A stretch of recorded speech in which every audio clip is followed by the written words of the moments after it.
Hey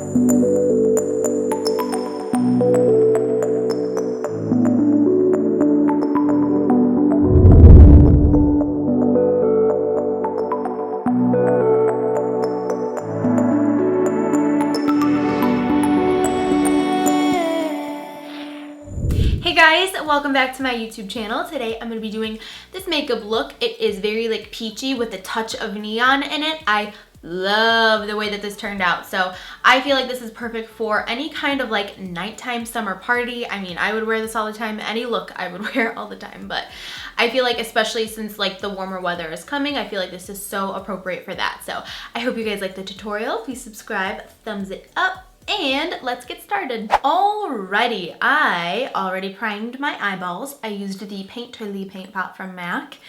And now I'm gonna just give myself more of a white bright base because I want these peachy orange shades to just show up a little bit more. I'm going to use the Milk Jumbo pencil from NYX Cosmetics. Put it all over my eyelid.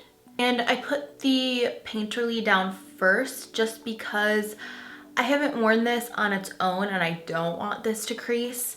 If you have worn this by itself and you didn't have any problems, then feel free to just do the Milk by itself. You probably don't need the Painterly. I was just making sure. So I'm going to use Peach Smoothie from Makeup Geek. It is the perfect base crease shade and it is more peachy, so I'm going to put that on the crease area with a large fluffy brush. The one that I'm using is the E40 brush from Sigma. It is my favorite fluffy brush to do this step. Next, I'm going to take Rule from MAC. It is a light orangey shade, and I'm going to use this E35 brush from Sigma just to apply this in the crease as well as the inner and the outer corner of the eye, and this is just going to deepen it up a little bit more and add more of an orangey shade to the eyeball. Again, don't forget to look down into your mirror so that you can apply the color a lot easier and you can access the lid space of your eye without irritating it or making yourself squint or anything like that. Okay, I want to deepen this up a little bit. I'm going to use, I just dropped it. I'm going to use Red Brick from MAC. It is a little bit deeper of an orange shade, and I'm just going to deepen up the crease exactly how we did with the Rule shade, except this time I'm using the E25 brush from Sigma to apply this color just so that it is deeper into that crease and more precise and not more blown out like the other colors. I'm gonna go back into Rule on my E35 brush and just lightly go over the edges so that it blends out a little bit more seamlessly because that Red Brick shade was a little bit more harsh. And this will just help it so that it's not so harsh. You can even go back into Peach Smoothie too if you want and halo that around as well. So next I'm gonna go into my Melt stack. This is the radioactive one, and I'm going to take Radon. It is the neon bright orangey shade, and I'm gonna put this on my eyelid. I'm gonna use my 242 brush from MAC to do this. And this is why we applied that white base, so that this color would go on super neon. Yes. And I don't want this to be like packed on like super intense neon. I just want that neon shade in there. I saw Luster Lux use this eyeshadow and she dusted it on her eyes just like super lightly, and it was so pretty. So if you are afraid of using like neon shades like this, or like you want to buy it but you feel like you're not going to use the shades that often, check out her video. It's so pretty, the peach look that she created with this shade, but that's definitely an option with any bright colors really. You can always just dust them off on your eye and give like a nice light wash of color. Even though this is turning out super neon, but it will kind of go away in a minute because I don't want it to be intense. Okay, now to the fun part, but yet the messy part at the same time. I'm going to take Light Year from Makeup Geek. It is a sparkler, and I'm going to layer that all over the lid. You could leave the lid just like this if you want, but I want some bedazzle. So I will be applying this with that same 242 brush from MAC that I used to apply the Radon shade. I kind of want to deepen this up just a little bit. So I'm going to use M738 from Makeup Forever, and I'm going to put this in the outer corner of the eye very lightly. Yes, we're gonna add some more of that color. Blend so hard, mother. Oh, find me. Peaches come from a can. They were put there by a man in a factory downtown.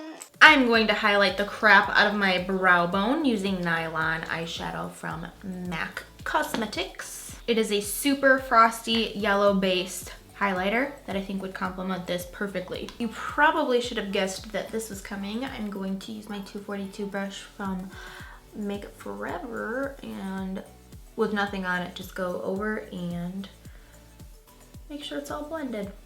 I'm going to apply some eyeliner. I'm using the Inglot number 77 gel liner. It is the darkest, blackest eyeliner I have ever tried in my life, and it's just my favorite.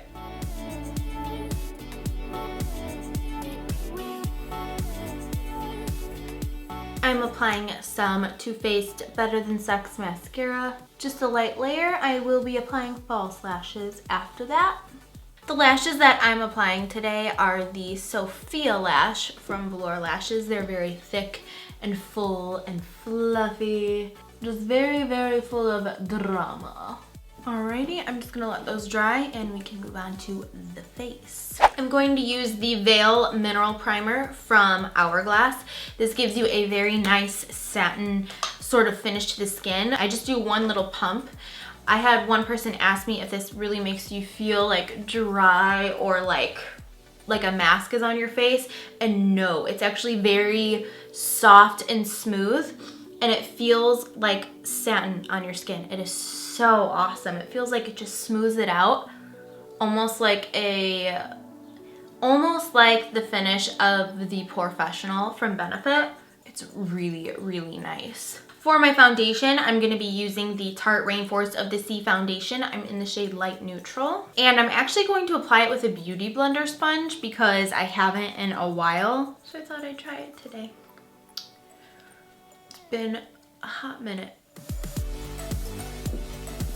And then I'm going to use the YSL Touche Eclat highlighting pen or whatever. The L'Oreal Magic Lumi is like the exact same thing as this, but I haven't used this in a while, so I was like, let's just try it out. And then I'll be using just a little bit of the Makeup Forever Ultra HD Concealer and just apply a little bit of that under the eyes just to give me some more coverage. I'm gonna try out this today. This is the Do the Hula liquid bronzer from Benefit. This is a little baby sample size of this. I'm gonna use this double-ended brush from Crown Brush to apply this product. I'm gonna put a squeeze onto the back of my hand. Okay, that just like coated my hairs. Ew! So my first initial thoughts of the Do the Hula from Benefit is that it is very, very natural looking. It is a warm undertone, but it's very, very light on the skin. I am very fair as it is, and this barely gives me any color at all. You can see I have it on this side and not on this side. So if you're very fair, you are going to love this, but if you're really tan, this isn't really gonna give you much bronzeness, in my opinion, because I mean, it's just giving me some bronzeness now, and I'm like not even that tan at all. I'm gonna go into that Skin Twinkle palette from Tarte, and I'm gonna take that center shade, this guy right here, and set the under eye area. I'm going to contour with the Shade Light palette, and I'm going to take the center shade here. And I'm actually gonna use my NARS Ita brush because I haven't used this in like forever. We'll see how this goes. I want to highlight before I go in with my blush, so I'm going to take that Skin Twinkle palette from Tarte, and I'm going to take Sunlight, and it's described as a champagne gold, and I'm going to apply that as my highlight today. That is so freaking pretty. Alright, Tarte, please make this a permanent color. That'd be great, thank you. For blush, I'm going to use the Coralie Sub Blush from Benefit because I haven't used it in so long. And I'm going to use it with my 168 brush from MAC. Bring a little bit up here and into my temples and on the nose. I want a little bit more orange. And I've never used this, so I'm hoping it works. It's a Baked Gelato Vivid Swirl Blush in Papaya from Laura Geller. Ooh, yes. Moving back to the eye area, I am going to first take this ColourPop eyeliner in Puppy. It is a corally, bright, peachy, orangey color. I'm going to put it in the waterline, and then I'm also going to carry it down onto the lower lash line and then blend it out with my finger. Oh my gosh, I can never do my waterline on camera. Right up at the lash line, I'm going to take a Rule from MAC on this this is a flat definer brush from Sigma. And I'm also gonna add a little bit of that Makeup Forever shade. I want the lower lash line to be a little bit more defined, so I'm gonna take Americano from Makeup Geek. It's a deep chocolate brown shade. This is optional. Everything that I do is optional. You can do whatever you want. I'm just like the way that this looks. I want my inner corner to be super bright, so I'm gonna use that Nylon shade to go up in there. I'm gonna go ham with this because I want this really bright up in here. I'm looking up into my mirror. I have it up above me. That way I can access the lower lashes. Oh yeah, I wanted like thick, chunky bottom lashes because the top ones are like thick and chunky, and yeah. All right, moving on to the lips, I have two choices. We're gonna try a nude lipstick first. This is Matte Innocence from Milani. It's a matte nude lipstick with a peachy, warm undertone to it. I forgot to do my mole. The Milani matte lipsticks are probably my favorite drugstore lipstick formula. They feel like a nice, moisturizing, hydrating, high-end formula. And the color is so pretty. It lasts really nice and comfortable on the lips, so I highly recommend these from Milani. I think you can get them at like Walgreens or something. So pretty. And this one was called Matte Innocence number 60. And then the second lip option that I have here is Lodi from NARS. It's the satin lip pencil, and it is a very pretty peachy coral sort of shade. Wow, I thought for sure I was gonna like this one better with this look, but I actually like the nude one better. Go figure. So that completes today's video. I hope you guys enjoyed this makeup tutorial. I really love the way that this turned out. Let me know all of your different makeup tutorial requests or different kinds of videos that you would like to see down below in the comment section, and I will be talking to you guys down there. So thank you guys so much for watching today's video and clicking on it, and please subscribe if you're not already, and thumbs up the video if you enjoyed it. And that's it. Thank you guys so much for watching, and I'll see you guys in the next one. Bye.